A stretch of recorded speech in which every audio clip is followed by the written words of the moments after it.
provisto nuevamente de la lámpara de Diógenes. Busca maniática al hombre, aquel que fue la admiración de los dioses. Esto es un aula, un lugar reservado. Es un pórtico, adéntrate conmigo. Buscamos a aquellos que les interese el misterio, aquellos que quieran ir de lo simple y perecedero a lo eterno y divino. El interrogante es: ¿quién está jugando con el destino de la humanidad? Segunda parte. ¿Desde qué lugar se está manipulando los entresijos? ¿Qué es lo que hay detrás? Las referencias que tenemos es que no son los humanos los que están dirigiendo los conflictos permanentes, sino que hay alguien por encima que nos está meciendo la cuna. Estemos llegando a un callejón sin salida. ¿Quién está detrás de los que están manejando esta especie de tambores de guerra? Parece más ser un proyecto dejar a la gente vacía. Eso solo sería el principio del fin, con el cual se viene continuamente anunciando profecía tras profecía en los mensajes apocalípticos que continuamente se van repitiendo de tiempo en tiempo. Todo el mundo ve que está llegando siempre a una situación de sobreestrés, de oscurantismo. Es decir, ¿por qué nos envían continuamente desde distintas fuentes mensajes de caos, de ya se acerca el fin? Pero luego ocurre que no se acerca el fin. La gente, es decir, está tan ansiosa que quiere que haya una solución. Entonces caemos en la trampa de hacer oídos a eso. ¿Para qué sirve que tanta gente viva en esa especie de angustia permanente? ¿A qué viene tanto mensaje apocalíptico? ¿Para qué se nos carga tanto de negatividad? ¿Quién tiene interés de que continuamente estemos con el ay, con la sensación de que estamos a punto de recibir un coscorrón, un garrotazo, que sea ya al final? Por ahí iría un poquitito el tema. Es decir, ¿de dónde surgen esos mensajes apocalípticos? Esa especie de que todo el mundo cree que ya el final ya llega, y si no llega ahora, llegará dentro de poco, y si no, siempre se posterga. Parece aquello de que hoy no se fía, mañana sí, pues esto es un poquitito igual. Ya en los primeros discípulos de Jesús, ellos ya creían que el reino de los cielos estaba cerca, y muchos de ellos vendieron sus posesiones, lo daban todos y empezaron a vivir en comunidad. Entonces es, ¿quién lanza esos mensajes? ¿Realmente vienen de seres que nos están ayudando o vienen de seres que nos quieren confundir continuamente, que nos están distrayendo? Unos a veces lo proyectan a nivel político y otros lo proyectan a nivel espiritual. Entonces sería eso. ¿Quién tiene interés en que el ser humano viva continuamente en el ay? La pregunta es eso, buscar un interlocutor que nos hable claramente en qué situación está la humanidad, si realmente tiene que prestarle oídos a los mensajes apocalípticos. Hay alguien que se nos presta a comentarnos quién está detrás de todo este jaleo entre guerras, no guerras, hambres, enfermedades, epidemias, no epidemias, qué hay de cierto, qué es lo que no hay de cierto. ¿Hay alguien que se presta a hablarnos al respecto? Hay una pareja, dos seres, una señora, un señor. Bueno, esta es la forma de expresar que yo tengo, pero evidentemente hablan a la vez, y es curioso escuchar la sonoridad de las voces femenina y masculina exactamente al mismo paso. Nos han saludado hace un momento y están pendientes de tus palabras y esperan a que tú hubieras acabado de exponer la pregunta. Segunda parte. ¿Qué sentido tiene de que en muchos conflictos haya auténticas masacres, dolor de las gentes a través de lo que sea elementos de cualquier tipo de exterminio y de sufrimiento? ¿Qué razón tiene este sufrimiento humano de unos hacia otros? Dice que ninguno, que es un sufrimiento baldío, que este sufrimiento es como una ponzoña, tanto en la tierra como en el astral y en las capas energéticas de la tierra, que a veces acostumbra a atraer más ponzoña, que esta es nuestra lucha para evitarlo, que aquellos que desencadenan una masacre, los que la secundan en aras de una fidelidad a un bien político o de su deidad de turno, que es la prueba más contundente de que han sido engañados. Pero dice que muchos de ellos han permitido también o han colaborado con este engaño. ¿En qué nivel se mantiene el dolor? ¿Solo en el nivel físico o trasciende a otros planos también, implicando a seres no orgánicos? No, dice que lo infecta todo. Mucha gente que a veces cree que en el sufrimiento hay algún tipo de enseñanza. ¿Hay realmente una enseñanza a través del sufrimiento o ahí no hay nada que aprender? Dice que muchos consiguen de alguna manera despertar como una gigantesca sacudida esa conciencia dormida y que en muchas ocasiones es el sufrimiento quien lo ocasiona, que no es necesario para ese despertar. Todos en el fondo sentimos que tenemos una naturaleza que a veces no encaja en el modelo de vida que observamos a nuestro alrededor, que ese pequeño toque de atención ya debería bastar, no solamente para indagar o buscar información, sino para poder introducirnos en las profundidades de nosotros mismos, y no para buscar solamente la respuesta, sino para ser. También mucha gente se sienten vinculados por algún tipo de juramento, sea grupos, sea países, sea ideologías. ¿Qué sentido tienen estos juramentos y estas fidelidades? Dice que cuando estos juramentos han salido desde las profundidades del ser y la finalidad de este juramento no está vinculada a ser justo, pero no con la justicia medida humana, sino con la justicia que procede del cielo, que entonces ese juramento arrastra a la criatura hacia las profundidades de la oscuridad, que hasta que esta propia criatura no pida ser relegada de ese juramento, está condenada a estar atada a él. Es decir, aquel que está en contra de su propia conciencia, ¿cuál tendría que ser su actitud adecuada? Dice que primero tiene que ser el hecho de tomar conciencia que el camino es el equivocado, que el engendro que ha despertado a través de la violencia, aunque sea en aras de algo que cree de justicia, tiene que parar ese proceso, que luego tiene que sanear interiormente el daño causado y exteriormente reponiendo, que si ha llegado a eliminar vidas, deberá reponer por cada vida eliminada con una estructura de vida creada.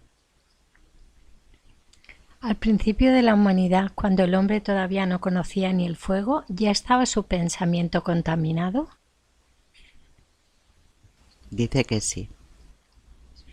Cuando estos seres agreden mediante el psiquismo a la humanidad, los humanos estamos en clara desventaja. ¿No hay ningún tipo de equilibrio del universo que haga que esto se pueda compensar de alguna manera?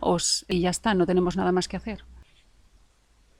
No, dice que ya ha dicho que puede ser vuelto del revés. Esta desventaja tiene que ver porque la humanidad queda en ese estado de latencia y se niega a despertar, adopta esta naturaleza o circunstancia como la única viable, se deja arrastrar al abismo de la desesperación y clama al cielo para ser ayudada cuando desde el interior puede poner esta situación en un modo de igualdad bastante más poderosa. Dice que si un nutrido grupo de seres, habla de una gran cantidad, fueran capaces de mantener ese estado de conciencia viva todo el tiempo, no solamente en su quehacer diario, no solamente como buenas personas en su quehacer diario, está hablando de algo que es muy importante, un punto de conciencia que se unificaría a otros puntos de conciencia despiertos,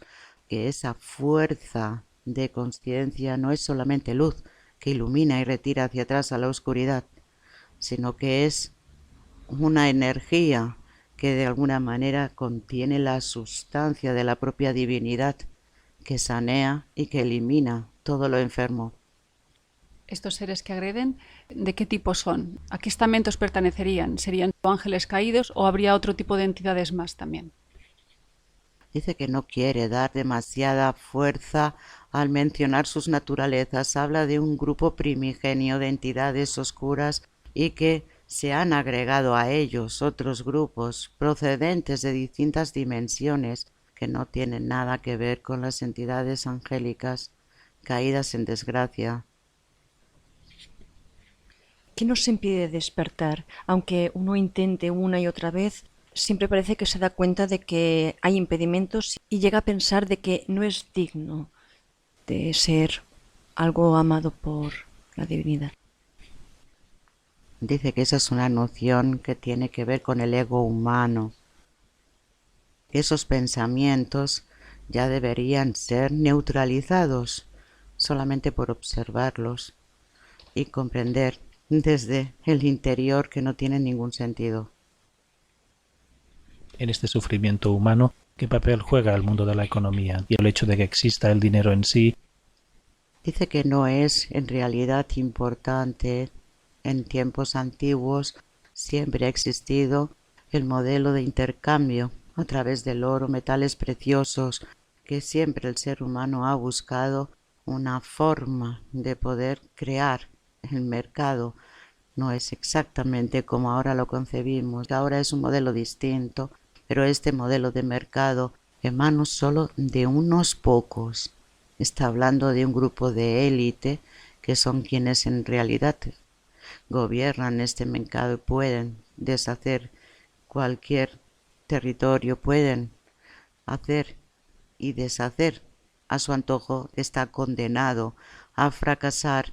El problema es lo que ha dicho antes, puede haber una catástrofe temporal, se volvería de nuevo a implantar modelos parecidos, similares, que mientras no acabemos con ese aturdimiento de la conciencia, ese adormecimiento, que no vamos, estamos condenados a repetir una y otra vez distintos procesos, distintos avances que podemos mejorar en algunos aspectos, pero no nos debemos engañar. Lo que nos asegura es que ese gran cataclismo que puede llegar a afectar a la humanidad y provocar esa transformación que muchos esperan, lo que dice es que no va a llegar. Cuando la gente vincula su vida a la posesión material de dinero, ¿qué es lo que están haciendo realmente? Es que tanto aquellos que se mueven con un nivel de soltura sin darle demasiado apego a todo lo material en sus vidas, pero de una forma distinta siguen estando dormidos, es exactamente igual a aquellos que se aferran al mundo material, que la mente colectiva es poderosa, crean una gran maraña en la que otros muchos se acaban viendo contagiados. Estas élites humanas físicas que están controlando el mundo realmente son sabedoras de las fuerzas que mueven ellos y por las cuales son movidos, y en el caso de que sean conscientes de ellos, ¿qué precio tienen que pagar a nivel de espíritu ellos? Dice que ellos son solamente conscientes de su propio egoísmo y la potencialidad del poder que manejan en sus manos, que ese poder, esa expresión poder, es lo que les ha llegado a adormecer, ennegrecer el alma, que el sentimiento no tiene cabida, que tienen una gran carga, no solamente a nivel individual, sino de represalia colectiva, que sus almas pueden verse abocadas a las profundidades más absolutas, sencillamente por emponzoñar, por pervertir. Continuamente hay grupos que intentan manejar grandes colectivos de gente. ¿Qué hay detrás de esas intenciones colectivistas de pensamientos, de emociones? Dice que es esa tendencia al poder, a veces incluso con el autoengaño, cuando son grupos en los que creen que están arrastrando por el bien de las masas, que es esa noción de poder, esa satisfacción personal, pero que ese poder no es para nada luminoso. Se engañan y engañan.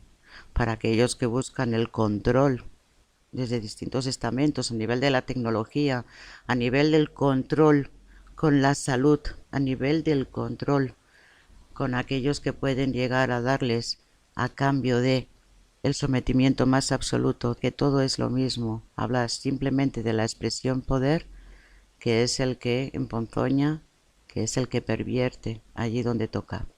¿Qué hace que haya individuos que se vayan sumando o apegando a pensamientos de forma generalizada y a emociones de forma colectiva?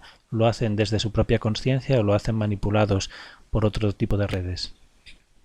Dice que lo hacen contagiados. ¿Cómo se ve el planeta y la humanidad en el tiempo presente desde el plano que ellos ahora están observando? Dice que ellos perciben la Tierra, están viendo las pequeñas chispas luminosas, que es como nos identifican, apagadas, envueltas en una inmensa bruma, como una niebla densa que no permite ser vista esta luz desde el exterior. Si tuviéramos que hacer un recorrido geográfico, ¿cuál sería la situación a nivel de luz interior en las distintas zonas del mundo? Dice que hay lugares que son remotos donde todavía pueden mantenerse cierto nivel de intensidad de luz. Está hablando en lugares que apenas si tienen ciudades o grupos compactos, las zonas de una parte de la cordillera andina, zona de la parte sureste australiana, en algunas islas, grupos locales. No habla de despertar, sino de brillo de luz quizá algo más intenso. Dice que las zonas en el territorio español todavía se ven y se perciben pequeñas motas luminosas, pero que están atenuadas, no tienen la intensidad que en otros tiempos ha tenido. Habla de la zona centroeuropea como un punto de luz casi prácticamente apagada. Y no habla de que estas personas sean malvadas, sino que tienen noción de sí mismos y no de esa chispa que les debería iluminar, la esconden. ¿La luz proviene del propio interior humano o proviene también de la naturaleza y de los animales? Dice que esa chispa es el regalo de la propia existencia desde el inicio de la vida. Nunca ha hablado de los animales. Esta vida en los animales se mantiene intacta, al igual que la de las plantas y otras criaturas que a veces no vemos, pero que ellos perciben. Dice que aquellos que van a buscar la luz y no están escuchando su propio interior, que se verán incapaces de detectar dónde se encuentra la verdad, que aunque sean almas que van con la candidez propia del que ansía, del que busca, que necesitaría también hacer algo útil, a veces esos conocimientos le pueden servir solo el responsable o los responsables, que a veces sin sentir aquello que están promulgando y sirviéndose de la oportunidad de poder tener un abultado bolsillo en la materia, que estos sí tienen una gran responsabilidad.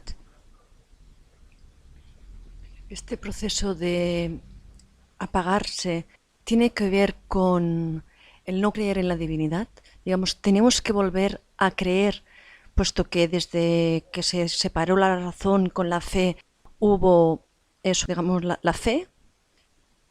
Dice que no es fe, dice que es volver a sentir a la divinidad, que ese es nuestro proyecto, que esa es nuestra naturaleza. Si esa naturaleza que es nuestra es rechazada, que entonces nos convertimos en envoltorios absolutamente vaciados, que no se trata de creer, porque esto de creer es poner a la divinidad fuera de cada uno, que el hecho de creer que el ser es el propio Dios, que ha afectado a muchos, porque entonces prescinde de esta divinidad, que no todos han encontrado en ese concepto la verdad, que es cierto que la divinidad mora en nosotros.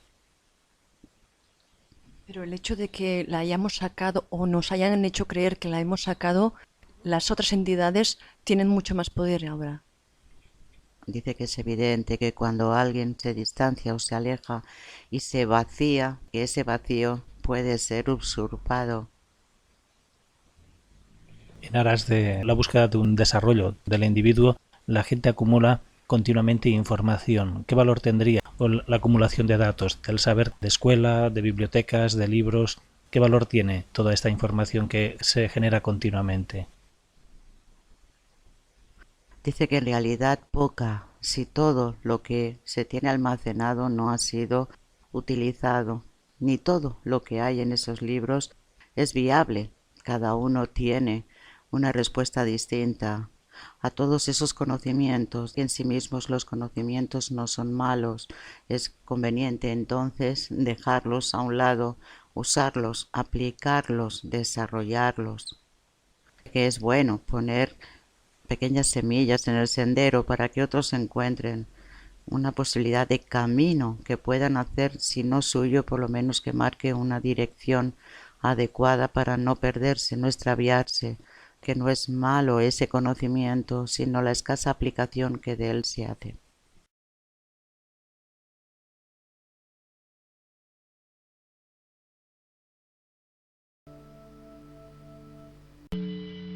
Desarraigado de las masas, caminando por senderos perdidos, solitario en el desierto, aula iniciática, envuelto en las brumas de los bosques, adentrándonos en las grutas de la tierra. Ven con nosotros, inclinándonos ante lo sagrado, aula iniciática. Encendemos una tímida llama para que alumbre con la oscuridad en el conocimiento. Estás ante el umbral perpetuo, estás ante la ara sagrada, aula iniciática. En un tiempo fueron las ágoras, los fórums y las academias. Ahora el conocimiento vuelve a salir al encuentro.